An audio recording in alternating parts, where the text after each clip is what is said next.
મિત્રો, જાય દશામાં. મિત્રો, શ્રાવણ માસની અમાસના દિવસે ઘણી સ્ત્રીઓએ દશામાનું વ્રત કર્યું હોવાથી તે નદીએ નાહવા જવા લાગી. આ સ્ત્રીઓ નદીએ નાહતી અને પૂજા કરતી હતી. નદીના કાંઠે રાજાનો મહેલ હતો. રાજાની રાણી ઝરૂખામાંથી બધી સ્ત્રીઓને નાહી પૂજા કરતી જોઈ દાસીએ કહ્યું, જા આ બહેનને પૂછી આવ કે તમે કયું વ્રત કરો છો. દાસી નદી કાંઠે આવી અને કહેવા લાગી, બહેન, તમે કયું વ્રત કરો છો? એક બહેન બોલી, અમે દશામાનું વ્રત કરીએ છીએ. એ વ્રતની વિધિ મને ન કહો.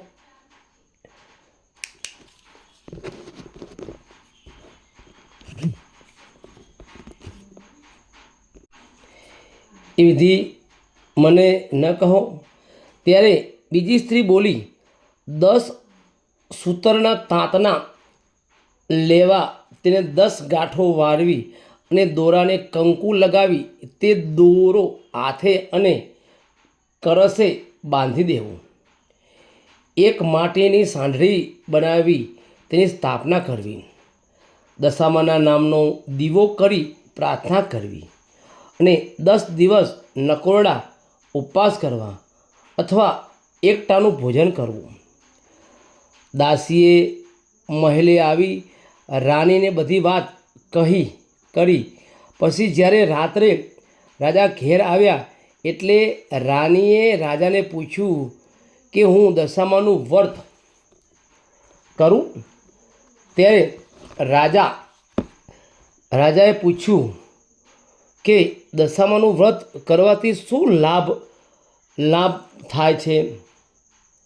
ત્યારે રાણીએ કહ્યું કે નિર્ધનને ધન મળે, પુત્ર પરિવાર વધે, સુખ શાંતિ અને સંતોષ મળે. આ રીતે વ્રત કરનાર દરેકની મનોકામના પૂર્ણ થાય છે. ત્યારે રાજા અભિમાનમાં છલકાઈને બોલે છે કે મારે ધન દોલત, રાજપાટ, હાથી ઘોડા, પુત્ર પરિવાર બધું જ છે. મારે ત્યાં કશી જ કમી નથી, તેથી વ્રત કરવું નથી. આ સાંભળી રાણીને ખૂબ ગુસ્સો આવ્યો. એ રિસાઈને કામ વગર પોતાના શયનખંડમાં જઈને સૂઈ ગઈ. આ બાજુ રાજા ઉપર દશામાં કોપાયમાન થયા. રાત્રે દશામાં આવી તેના આખા રાજમહેલમાં ફરી વળ્યા. આથી સવારમાં રાજ્યમાં અંધાધૂંધ થવા માંડી. તિજોરીમાં એકે પૈસો ન મળે. કોઠારમાં જોવા ગયા તો અન્નનો કણ ન મળે. આ બધી વાત આખા નગરમાં ફેલાતા પ્રજાજનો કહેવા લાગ્યા, હે રાજા, તમે નગર છોડી ચાલ્યા જાઓ. તમારા ઉપર દેવીનો કોપ ઉતર્યો લાગે છે, તેથી તમારે માથે ખરાબ દશા બેઠી છે. આ વાત સાંભળી રાજા રાણી બંને પુત્રોને લઈને નગર છોડી ચાલી નીકળ્યા. નગરની બહાર બગીચામાં તેઓ આરામ કરવા બેઠા તો બગીચો સુકાઈ ગયો. ત્યારે રાણી કહે છે કે આપણી દશા ખરાબ છે, તો આપણે રસ્તામાં બંને તો આપણે જ્યાં જઈએ ત્યાં અહિત થશે, માટે અહીંથી ચાલી નીકળ્યો.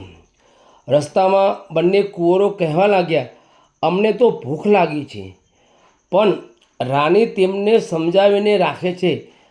એટલામાં એક ગામમાં બહેનપણીનું ઘર આવતા તે બંને કુંવરને લઈ બહેનપણીને ઘરે જઈને કહે છે કે જરા બંને બાળકોને ખાવા આપને. આ બંનેને ખૂબ ભૂખ લાગી છે.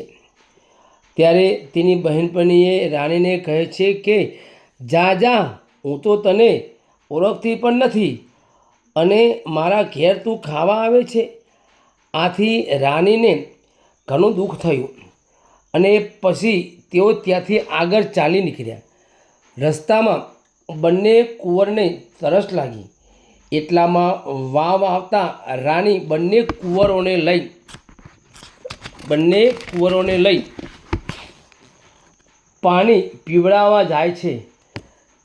ત્યાં તો દશામાએ અદૃશ્ય સ્વરૂપે તેના બંને બાળકોને પાણીમાં ખેંચી લીધા. આથી રાણી રડતી રડતી રાજા પાસે આવી અને કહ્યું કે આપના બંને બાળકો વાવમાં પડી ગયા. આથી રાજા કહે છે કે કલ્પાંત ન કરશો, એ તો જેના હતા તેને લઈ લીધા છે. ત્યાંથી તેઓ આગળ ચાલી નીકળ્યા. એવામાં રાજાની બહેનનું ગામ આવ્યું. ત્યારે રાજાએ કહ્યું કે આ તો મારી બહેનનું ગામ છે, તેને મળ્યા વગર કેમ જવાય. ગામમાં પખાલી સાથે કહેવડાવ્યું કે તમારા ભાઈ ભાભી તમને મળવા આવ્યા છે. ત્યારે બહેનને વિચાર આવ્યો કે ભાઈની દશા ખરાબ હોવી જોઈએ, નહીંતર મારા ભાઈ હાથી ઘોડા પાલકી સાથે આવે, ચોક્કસ તેમની દશા ખરાબ હોવી જોઈએ. તેથી તેને પખાલી સાથે સુખડી તેમજ સોનાનું સાંકડું માટલામાં મૂકી ભાઈ જ્યાં બેઠા હતા ત્યાં મોકલ્યું. પરંતુ જ્યારે રાજાએ માટલી ખોલી ત્યારે સુખડીના કોલસા થઈ ગયા અને સોનાનું સાંકડું સાપ બની ગયું. ત્યારે રાજા વિચારે છે કે માં જણી બેન કોઈ દિવસ ભાઈને મારી નાખવા માટે રાજી ન હોય. ચોક્કસ મારી દશાનું પરિણામ છે. તેથી રાજાએ માટલી ત્યાં જ જમીનમાં દાટી અને આગળ ચાલી નીકળ્યા.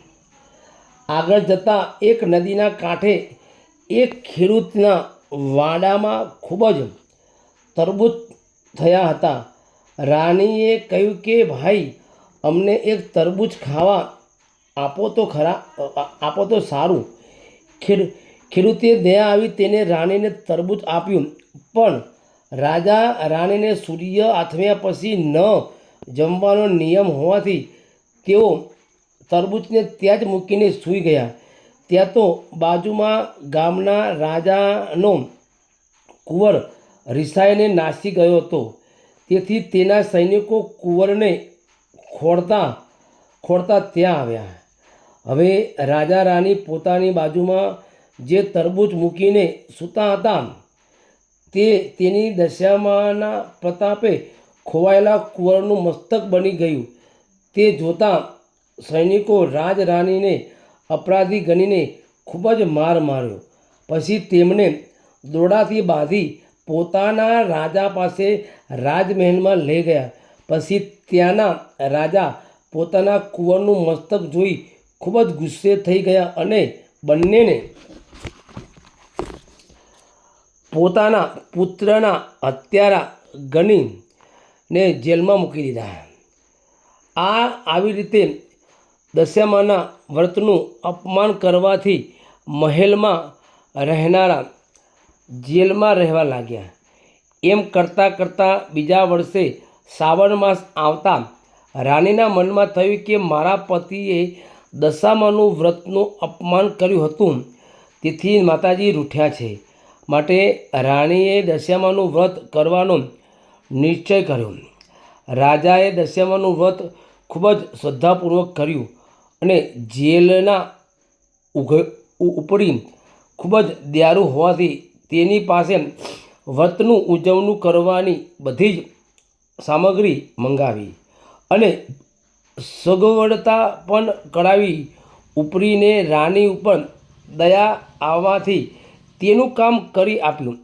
વ્રતના જ ઉજવણા વખતે 10 મુઠ્ઠી ઘઉં ભરડાવી તેની લાપસી બનાવી સર્વને પ્રસાદી આપી, પોતે પણ પ્રસાદી લીધો. પછી માતાજીની સાંઢળી નદીમાં પધરાવી. આ પ્રસાદ રાજાને પણ ખાધો હતો. તેથી દશામાએ તેમની દશા પલટાવી નાખવાનો વિચાર કર્યો. પછી રાજાએ દશામાં સપનામાં આવ્યા અને કહ્યું, હે રાજા, જેમને તે જેલમાં પૂર્યા છે તે તારા કરતાંય મોટો રાજ્યનો રાજા છે. તેને તારા પુત્રની હત્યા કરી નથી, પરંતુ તારો પુત્ર આવશે માટે તું જેલમાં પૂરાયેલા રાજા અને રાણીને છોડી દે. તેમની ક્ષમા માગજે. જો તું આ વાત સાચી નહીં માને તો જેવી તેમની દશા થઈ તેવી તારી દશા થશે. એમ કહી માતાજી અંતર્ધ્યાન થઈ ગયા. રાજાને પછી ઊંઘ આવી નહીં, તેથી તેને સવારે વહેલા ઉઠીને પોતાના સપનાની વાત સર્વને કહી સંભળાવી.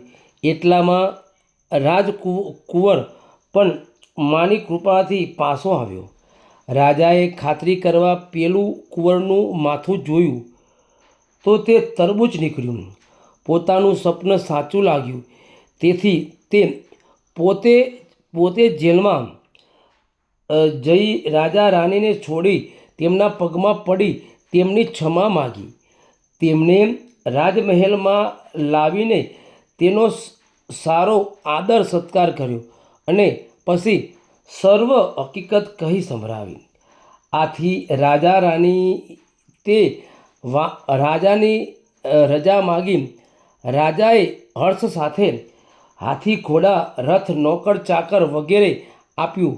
રાજાને ત્યાંથી રથમાં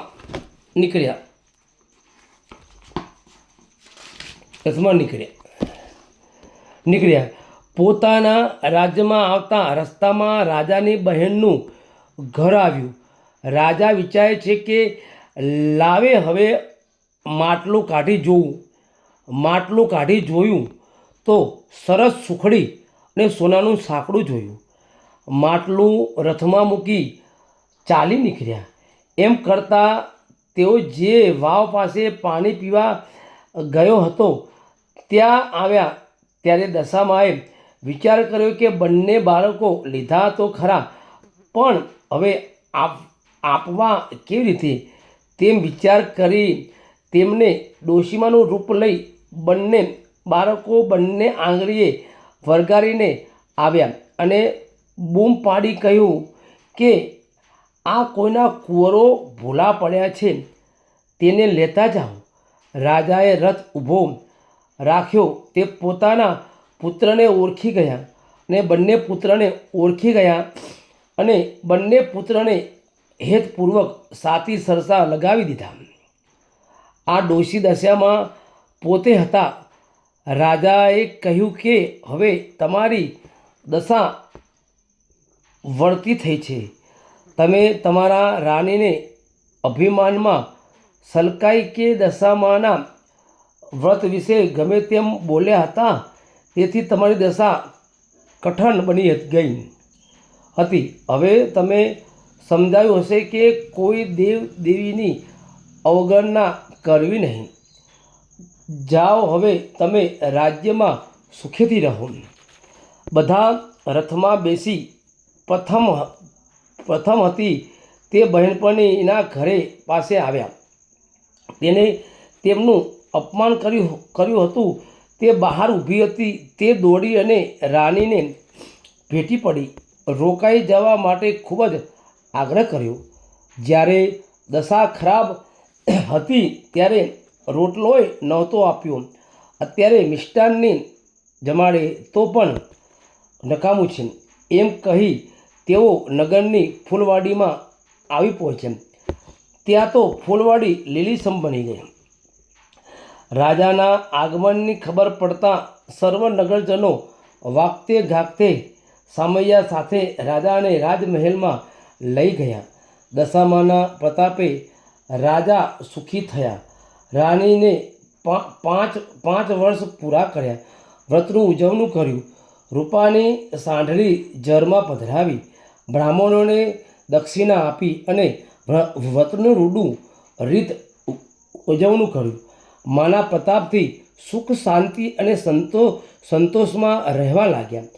જય દશામાં જેવા રાજા રાણીને ફળ્યા તેવા સર્વને ફળજો. વ્રત કરનાર, વાર્તા લખનાર, વાંચનાર સર્વની દશા સુધારજો. સુખ સમૃદ્ધિ અને સંપત્તિ આપજો. શ્રદ્ધા અને વિશ્વાસનું પ્રદાન કરજો. જય દશામાં.